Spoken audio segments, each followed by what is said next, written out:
taking part in this? An insight in what goes on at school. It'd be interesting to see what George gets up to. Don't really have much contact with the school. I don't think I've ever been in there in a normal school day. So it'd be interesting to see a type of fly on the wall. As someone with 13 children, actually there must be some similarities about managing a family and managing a class. So you might have some experience which people who have just 1 or 2 children wouldn't have. Yes, to a degree. But I mean, obviously, because of the relationship I have with the children, it colours it quite differently from the relationship a teacher would have with them. Yes. So I think theirs is probably more objective, whereas mine would be more emotional. Obviously, one of the most important things at school is reading and writing. And how does George do at that? Well, there have been a few problems.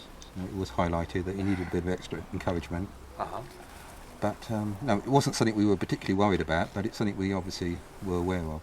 Did the school put anything in place to deal with that? Yes, they did. They have what they call an early literacy scheme, and basically George was taken out of the class by the classroom assistant several times a week for about an hour, and they just had a one-to-one, and they concentrated mainly just on reading and writing. And he's come on in leaps and bounds since then, and also I think it's really given him an interest in wanting to do it, because it's boosted his confidence knowing he can do it. OK, well, in a little while we're going to be able to see George in action in school, which I think will be really exciting for both of you. You might see some surprises. Yeah. You might see a George you haven't seen before, who knows? Also looking for advice are Alice's parents. So, who's your teacher? Mrs. Garland. Mrs. Garland, and do you like her? Yes. Tell me why you like her. I sort of had her for 3 years, and I didn't really know why I like her. OK, so what about you? What's your general view of the school? I mean, we're very happy with the progress Alice has made. I think sort of the class she's been in has provided a really good foundation for her sort of next level of education, so we're really pleased. What do you hope to get out of being involved in this? I mean, I think I'd like to see how Alice behaves at school. Obviously we know how she behaves at home, and it'll be interesting to see how she interacts with her friends. Sometimes she can come across as a little bit shy in sort of new social situations, and it's possibly been an issue in the past, but she's been working on it, so perhaps it would be nice to see how her confidence is growing, and how she's developing perhaps more on a social side rather than academically. Alice and George attend St Peter's Church of England Primary near Lewes, East Sussex. With only 97 pupils in the whole school, several different age groups work together. At Key Stage 1, reception, Year 1 and Year 2 pupils are all in the same class. Head teacher for the last 18 months is Munch Morrow. Nursery plays a really large part in readiness for learning. It's not like we're expecting too much from children when they come in, but they have to get used to sharing space with some other children. In our first class, there are only going to be 18 children in September, as opposed to having 30 children all in one space. But it's still for children that have maybe only got one other brother or sister at home, or maybe there isn't anybody else at home. That's quite a lot of change. So it's actually more the social aspect that is the important one, because if children can find their feet socially, then the learning takes place. It's 8:40 a.m. on observation day. George and Alice have arrived for registration. As the bell goes for first period, it's time for parents Les and Irene to join psychologist Adam in an adjoining classroom. Professor Norman, he's actually bought it, hasn't he? Because he thinks it's a really interesting site, a really interesting place. Oh, there she is. So what is a mammoth? Sort of getting to the idea of what this title might be about. What's a mammoth then? Do you know, Alice? Was it a type of animal that lived a long time ago? That's right. Do we have them today? No. No, we don't. There are no mammoths alive today. They're extinct. But there are creatures... That's right. I was just about to say there are some creatures that are related to the mammoth, aren't they? And they're elephants today. Do you read to her a lot?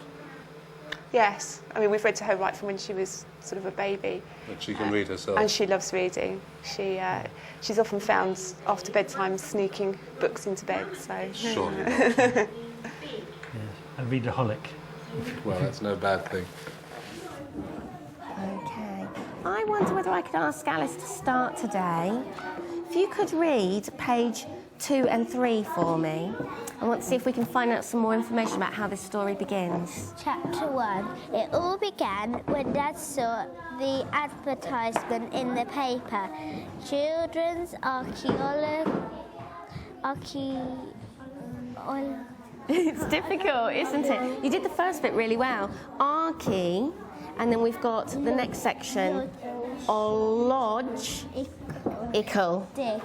Place is still available. Come and work with a highly qualified archaeologist. You could discover the treasures of an ancient world. She got halfway through the word, didn't she, and then wanted some help. I mean, it's interesting that in this class also reception-age children who may have had only a few months of experience of school. So what I'd be interested to see now is how this task is carried out by children of different abilities and ages. Presumably they're grouped together on tables according to ability rather than age. Has anybody got an idea of what might be the mammoth mistake? So we've got an interesting dynamic here where the more the children don't get picked when they've got their hands up, the more they gesticulate wildly. What do you think? Have a think. There's a clue already here, isn't there, Alice? She might lose it and then they might find it again. They might dig it up. And what's going to be the mammoth mistake? Are they going to dig up and go, oh, look, it's one of these little wooden mammoths from the shop? No. What are they going to do? They're going to think that it's a very old one. It's going to think it's the old, ancient people tool. That's right. Actually, the person who's getting to answer the question is the person who didn't put her hand up at all, which is, of course, Alice. I mean, I'm not surprised in the way she doesn't put her hand up, because I know she can be sometimes reticent about doing that when she knows the answer. Yeah, well, I mean, I think we can rule out that she doesn't know the answer. She does seem to know the answer most of the time. So it's either, well, two possible explanations that we've had. One is that she doesn't like answering questions, and the other is that she's worked out that she doesn't need to wave her hand around like the others.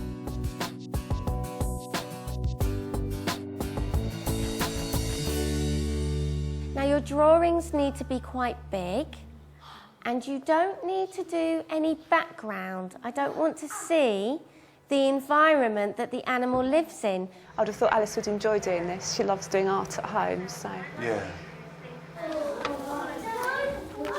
Excuse me, I'm trying to put my...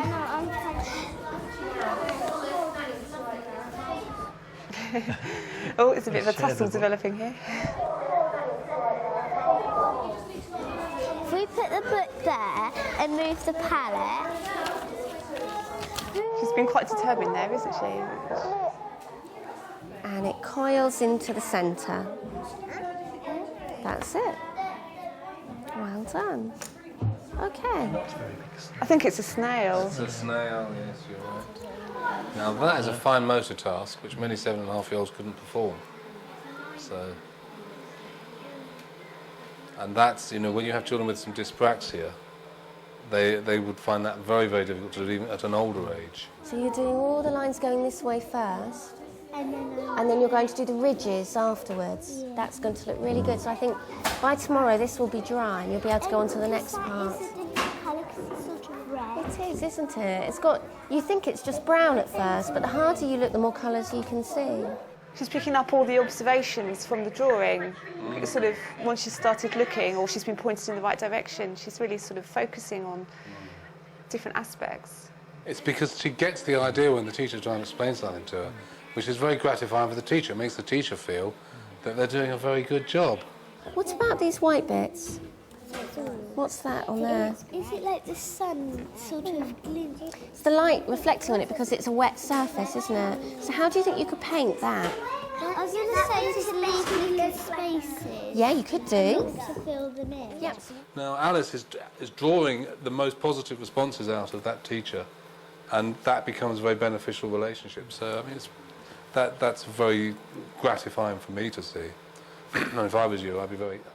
I think that little bit particularly I liked, because I felt almost that she knew that she was helping the teacher to almost be almost knowing, playing the role of the good student in a positive way.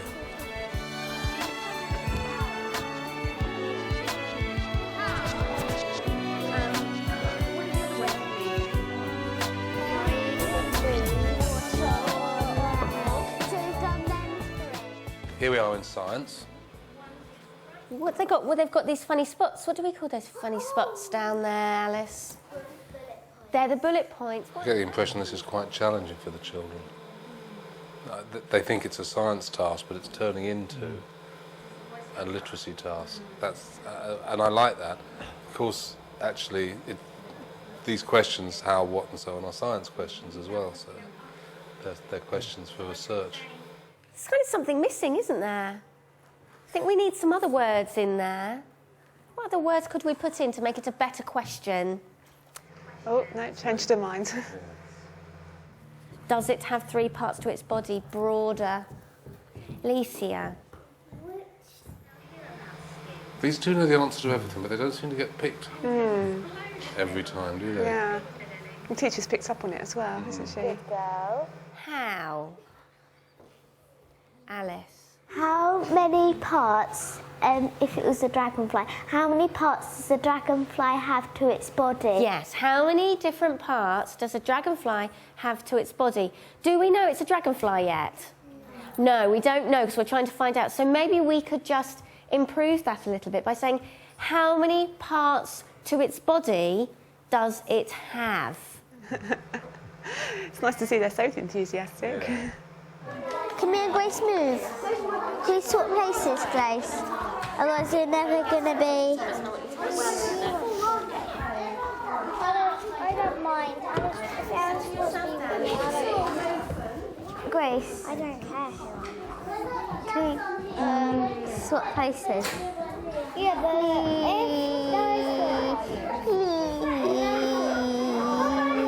please, Grace. Alice is prepared to say what she thinks, isn't she? Yeah. She's not sitting back. Yes. Her feelings are being... She's saying what she thinks, isn't she? Yes, but she didn't do it in an unpleasant way. And look, the teacher's now gone and done exactly what Alice wanted, but I think perhaps for a different reason. But so she must be feeling it was worth doing that. Alice seemed quite determined. Seems quite determined to make sure that she can have a change and work with her. Being able to do this at this age in a group like that is a stepping stone to be able to negotiate your way around some probably far more difficult political situations peer-to-peer at secondary school. So it's this is the sort of the stamping ground where people learn how to get what they want, if you like, how to cope with being as part of a wider group. Seems to me she's very competent at that.